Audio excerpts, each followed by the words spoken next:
लेके बात करांगे रोजगार के। हमारे हरियाणा में कितने सुंदर हालात हैं। हो सकता है इसका समाधान हरियाणा तो ना हो। इस बारे में ये चाहता हूं जो वीडियो देखने वाले हैं इस वीडियो को हमारे देश के प्रधानमंत्री साहब तक पहुंचाने का कष्ट करें। हमारे साथ में एक बेटी बैठी है जिनसे मैं आपकी मुलाकात करवाऊंगा, लेकिन आप लोगों को पहले बता देता हूं ये जो इनकी अपनी कैटेगरी है उसमें इस बहन का सिलेक्शन पहले नंबर पे हुआ था, प्रथम स्थान पे आई थी। ये प्रथम स्थान में आने के बाद भी इस बेटी को नौकरी नहीं है, बेरोजगार है। ये मैं मेरे हरियाणा के फतेहाबाद के अंदर बैठे हैं, फतेहाबाद की बातें कर रहा हूं। बहन अपना शुभ नाम क्या है? मेरा नाम पल्लवी है सर। पल्लवी। हम बाण भाई हैं, सर ने छोड़ दे, मैं पत्रकार नहीं हूं। हम बात कराएंगे अपने जो शिक्षा है हमारा और रोजगार है उसने लेकर। बेबे कड़े थी पढ़ाई कर रखी आपने? मैंने भाई जी एमएससी कर रखी है, बीएड और एसटेट, टीजीटी, पीजीटी, सीटेट कर रखे हैं सर।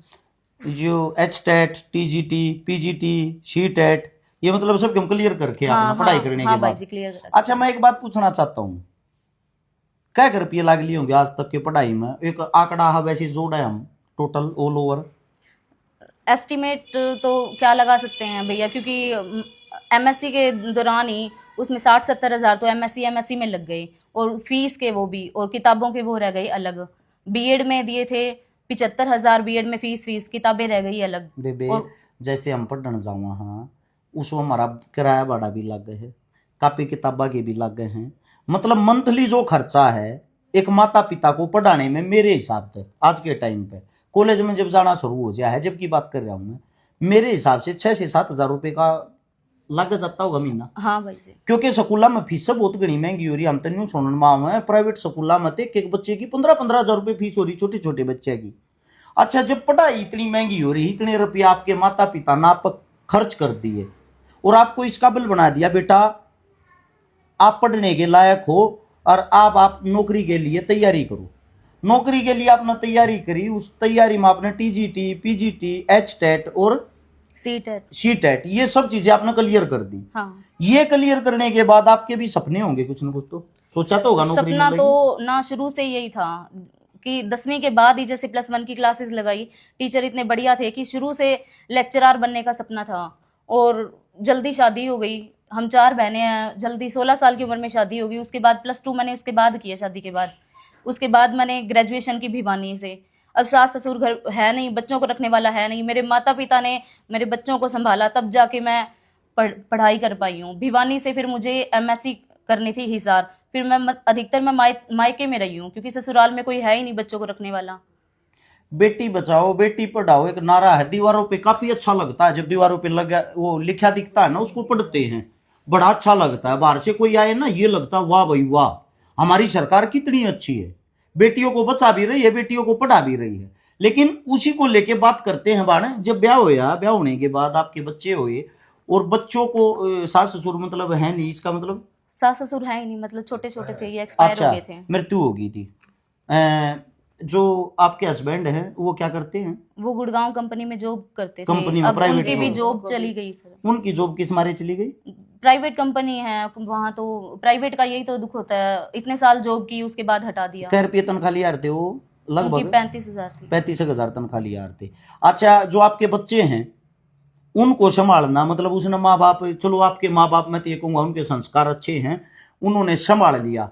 अगर माता पिता भी ये बात बोल देगा अपने बड़का नाप संभालो, हमारी जिम्मेदारी थोड़ी है अब। उसके बाद फिर तो पढ़ाई हो ही नहीं पाती। 10 महीने का बच्चा मैंने दूध पीता बच्चा, दूध नहीं पिलाया बच्चों को, दोनों बच्चों को दूध नहीं पिलाया मैंने। 10 महीने का मैंने इधर छोड़ा था, मम्मी पापा ने दोनों ने मिलके संभाला है, तब जाके मेरी पढ़ाई पूरी हुई है। देखो बहुत मुश्किल से एमएससी मैंने हिसार से की, डेली अप डाउन किया करती थी फतेहाबाद से हिसार। उसके बाद फिर मुझे गुड़गांव जाना पड़ा, मतलब धक्के खा खा के बड़ी मुश्किल से पढ़ाई की है। एक लेक्चरर एक सपना था वो पूरा करने के लिए, जो कि मतलब बहुत दुख होता है। 1.5 साल से हम धक्के खा रहे हैं। सीएम निवास पे हमारी इतनी बार एंट्री हो चुकी है, इतनी बार हम चले गए हैं। ये बेटी बचाओ बेटी पढ़ाओ सिर्फ दिखावे का है, सिर्फ बोलने का है। और सर बेटियां तो दुखी बैठी हैं। ये बातें स्टेप बाय करते चलेंगे। जैसे आपने कही भाई बच्चे जो हैं बच्चे 10 महीने के बच्चे को आप छोड़ के जाती थी। देखो जिसको कामयाब होना है ना वो संघर्ष करता है। मेरा भी 4 महीने की मेरी बेटी थी, मेरी पत्नी उसको छोड़ के मेरे चुनाव में कैंपेनिंग करे आती, चुनाव लड़ रहे थे हम। तो लोग इन चीजों को पता क्या, लोग तो इन चीजों को एक मजे के तरीके से देखते हैं, कर रहे होंगे भाई, जरूरी अपने घर क्यों ना रहते। जो एक ऐसा दल है ना, वो आपको इन बातों पे पता क्या, ये नहीं बोलेगा आपके संघर्ष को सलाम नहीं करेगा, वो ये देखेगा भाई 10 महीने के बच्चों को छोड़ने की क्या जरूरत है। देहाती आदमी पता क्या बोलेगा, अपने बड़का ने क्यों नहीं संभालती, ब्याह दी था दी, अपना काम कर। ये लोगों की छोटी मानसिकता। लेकिन आपने उन चीजों से आगे बढ़ गए, आपने अपने परिवार को भी प्राथमिकता दी, अपने बच्चों को भी दी, लेकिन उसके बाद आपने जो संघर्ष किया, जो मेहनत करी, उस पर बात कराएंगे।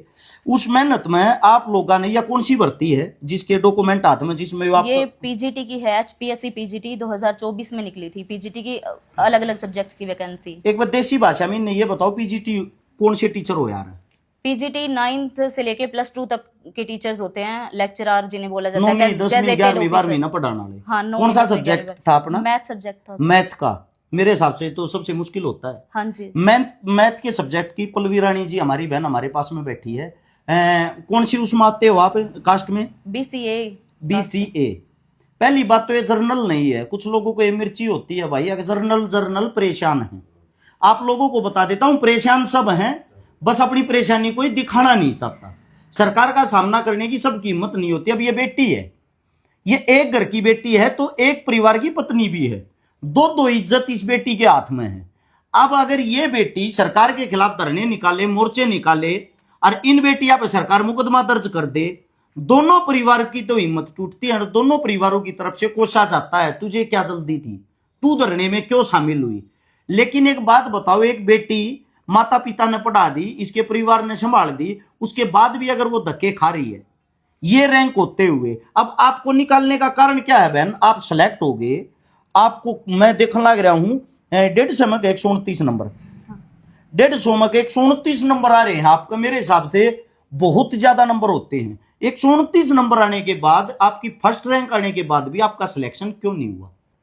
मुझे तो ये लग रहा है कि जाति के कारण नहीं हुआ, सिर्फ जाति के कारण, सिर्फ और सिर्फ जाति के। क्या मैंने फॉर्म भरा सिर्फ कैटेगरी से, BCA कैटेगरी से, इसके अलावा। एक छोटी छोटी बात है, कौन सी जाति आपकी? BCA में आते हैं सर, सुथार हैं। अच्छा, खातियों के अंदर से आती है मेरी बहन, जांगड़ा है। अच्छा, मैं ये बोल रहा हूं, अगर एक मुद्दा और भी आता ना, यहाँ हर जगह आप रोडों पे देखोगे लोग चिल्लाते हिंदू हिंदू हिंदू, कि जांगड़ा भी तो हिंदुओं में आते होंगे। हाँ जी। फिर ये जो डॉक्यूमेंट है, पेपर, नौकरी है, इनमें हिंदू दिखाई क्यों नहीं देते? सोचने का विषय ये है। ये बहन ने एक जवाब दिया है जो बड़ा गहरा जवाब है, कि मेरी जाति के कारण मैं बाहर निकाल ली गई। सबसे बड़ा विषय इसका कारण क्या बहन? जाति के कारण क्यों बाहर निकाले गए? मतलब क्योंकि RSS के, मुझे लगता है कि RSS के बैठे हैं ऊपर, ब्राह्मण वगैरह बैठे हैं, तो जनरल वाले जो हैं वो जनरल वालों को ही सिलेक्ट कर रहे हैं। और जो HPSC के चेयरमैन है आलोक वर्मा, वो बिहार से लाए गए हैं, वो खुद हरियाणा से नहीं है, और वो हरियाणा के बच्चों को लगाना ही नहीं चाहते हैं। बहन का कहना ये है, अगर RSS वाले ने हर चीज पे कब्जा कर लिया है, उन चीजों को एक अपना प्राइवेट ट्रस्ट बना दिया है, जी करे उसको लगा लिया, जी करे उसको हटा दिया। लेकिन बहन का कहना ये, जनरल कैटेगरी वालों ने कब्जा कर लिया है। अब आपको बता देता हूं, मैं स्वयं जनरल कैटेगरी का हूं बहन, हमारे हालत आपसे भी बुरे हैं, हमारे भी हालत सेम ऐसे ही हैं। किसी जाति ने कब्जा नहीं किया है, कब्जा उन आदमियों ने कर लिया है जो सरकार के पीठू हैं, वो किसी भी जाति के हो सकते हैं। अच्छा, उससे दूसरी जो चीज है, सबसे मेन चीज है, जिक्र होया आलोक वर्मा जी। आलोक वर्मा ना बहन? आलोक वर्मा, ये एक बिहार का है, किस पोस्ट पे है ये? चेयरमैन है, HPSC चेयरमैन। HPSC कौन सी? जिनके बाहर धरना चल रहा है, पंचकूला, जो बच्चे धरना कर रहे हैं। आलोक वर्मा जी जो हैं बहन, तो चलो बहन के मुंह से नहीं, मैं अपने मुंह से मैं कहता हूं, उनकी ताकत इतनी है, हमारे जो CM साहब है नायब सिंह सैनी, उनके फोन दे कैसे रख देता, फोन तक नहीं उठाता। बिहार का एक चेयरमैन हरियाणा में आके हरियाणा की बागडोर को संभालता है, हमारे CM के फोन तक नहीं उठाता वो इंसान।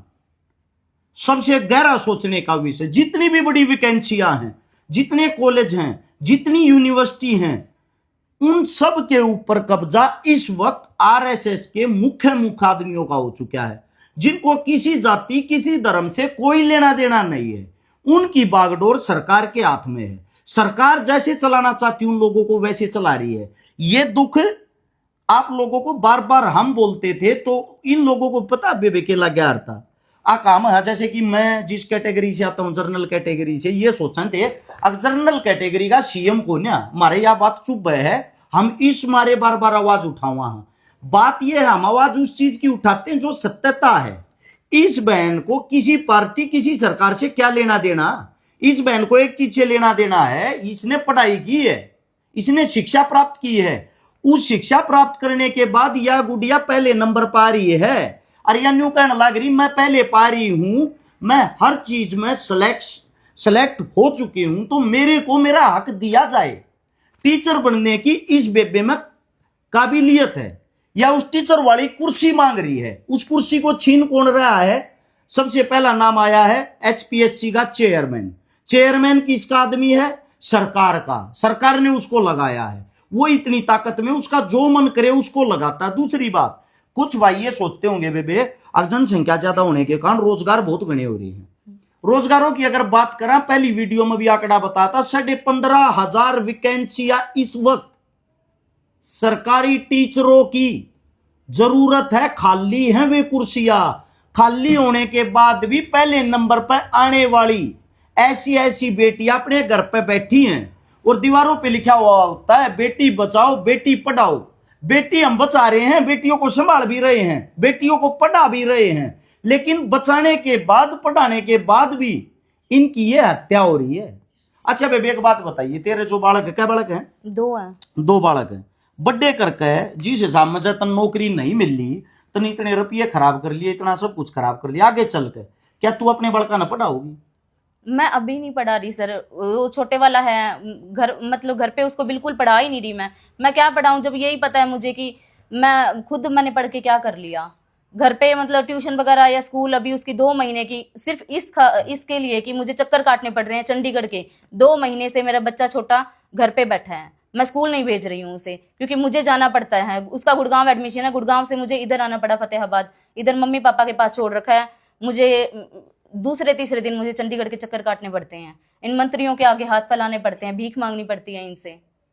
एक तकलीफ की बात और बताता हूँ बहन आपको, जो मैंने खुद फील करी, मैंने देखी। जो मतलब 10वीं और 12वीं ये उसने के कहा अगर जो कर लिया रुपये देकर 10वीं 12वीं घर बैठ कर यार ओपन अंकल जी हाँ ठीक बता, ओपन तो 10वीं 12वीं कर रहे ना, जो वे मोटी मोटी घूस देकर 25-25 30-30 लाख या कहीं ना कहीं सेटिंग करके वे सीधे बड़ी बड़ी पोस्टा पर लाग जाए। 12वीं करे उड़ बालक, वे आपने अच्छी पोस्टा पर ला कर और वे इसी बहाना ने फिर ज्ञान देते पावे हैं। अब थोड़ा पढ़ लेती तो कामयाब हो जाती, वहां जाकर एक मनोबल और दिल नहीं दुखता कि भाई जो मतलब पढ़े लिखे आदमी हुए दर दर की आज ठोकर खा रहे हैं। आपकी जो फीलिंग है मेरे हिसाब तो उधर रेत में नहीं मिलती। जाकर इतनी पढ़ने के बाद धक्के खाने के बाद भी एक अनपढ़ नेता मंत्री के पास जाकर न्यू हाथ जोड़ने पड़े हैं, जी रोजगार दे दो, जी रोजगार दे दो। तो उस टाइम पे क्या फीला हुए दिमाग में क्या हुआ? अब शिक्षा मंत्री हैं जो हमारे महिपाल ढांडा, उन्हें विधानसभा में बोलना तक नहीं आता है, हिंदी पढ़नी नहीं आती है, तो इनके भी एग्जाम होने चाहिए। अगर हम इस पोस्ट के लिए, जो आम जनता है वो इस पोस्ट के लिए, अगर वो इतने एग्जाम मतलब पहले +2 करो, ग्रेजुएशन करो, पोस्ट ग्रेजुएशन करो, बीएड करो, उसके बाद एस्टेट करो, उसके बाद इनके प्री मेंस इंटरव्यू, अगर हम इतने स्टेप से निकल रहे हैं तो इनके भी एग्जाम होने चाहिए। ये 10-10 पढ़े हुए 12-12 पढ़े हुए हमें पढ़ो लिखे को हमें समझा रहे हैं, और बहुत दुख होता है ये जाने के बाद। वो अच्छे तरह से सुनते भी नहीं है, उनको मैटर अगर बताते हैं उनको समझ में ही नहीं आता है कि क्या हम बताएं ये भाई हमें क्यों बाहर निकाला गया, उन्हें समझ में ही नहीं आ रहा, तो वो क्या समझेंगे। अच्छा बेबे एक बात और बता, जाति के कारण जैसे बाहर निकाला गया उसका रीजन के मतलब जाति सर्टिफिकेट नहीं था? जाति का सर्टिफिकेट पिछली बार 3-4 महीने पहले जब भर्ती हुई है, सेम 3 इंटरव्यू के टाइम पे इन्होंने लिए हैं, तो अब क्या हो गया, इलेक्शन के बाद इन्होंने जस्ट कैंसिल कर दिए लेने, इलेक्शन से पहले इन्होंने ले रहे थे ये।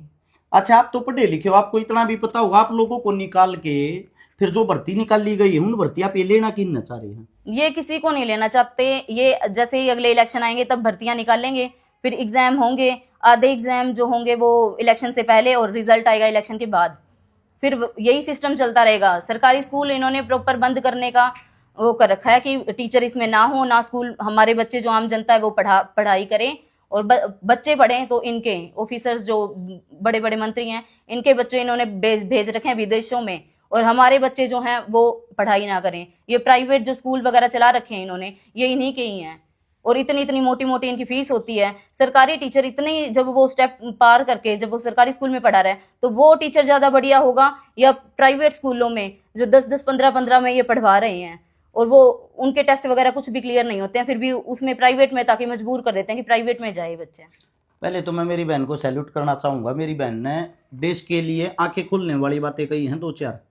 सरकारी जो टीचर होता है, सरकारी टीचर यहाँ फर्स्ट रैंक आने के बाद भी धक्के खा के नौकरी मिलती है, और उन सरकारी स्कूलों को, कॉलेजों को, यूनिवर्सिटियों को बंद किया जा रहा है। जो चल रहे हैं उनके ऊपर उसी आरएसएस वालों का कब्जा है, उनके भारी भारी आदमी बैठाए जा रहे हैं जो सरकार की कठपुतली बन के कार्य करते हैं। उससे दूसरा जो मेन बात है, समझने योग्य बात है, अभी मैंने देखा बहन, हमारे शिक्षा मंत्री साहब जिनका आपने नाम लिया, महिपाल डांडा जी, एक प्राइवेट हॉस्पिटल का उद्घाटन करने जा रहे थे। यानी कि इसका मतलब ये हो गया, क्या हमारा हरियाणा इसका बिल नहीं है, हमारी सरकार इसका बिल नहीं है कि सरकारी हॉस्पिटलों के उद्घाटन हम करके प्राइवेट हॉस्पिटलों को बंद करें? सरकारी स्कूलों को बंद करके प्राइवेट स्कूलों का उद्घाटन कर रहे हैं हमारे नेता मंत्री। ये धिक्कार है हमें इस चीज पे। दूसरी चीज, शिक्षा मंत्री साहब, जो हमारे शिक्षा मंत्री साहब, अगर आप तक यह वीडियो नहीं पहुंची हो, मैं जनता को कहना चाहूंगा शेयर करके शिक्षा मंत्री जी तक पहुंचा देना। ये वो गुड़िया है जिसने पहले नंबर की रैंक ली और अपने घर पे बैठी है। सारी चीजें होने के बाद, टेस्ट परी जो कुछ भी होते हैं, इंटरव्यू वगैरह, सिलेक्शन होने के बाद, सिलेक्शन लिस्ट लगने के बाद ये बेटियां घर पे बैठी हैं। ये बेटियां बचाई जा रही, ये बेटियां पढ़ाई जा रही हैं। बात थी शिक्षा को लेके।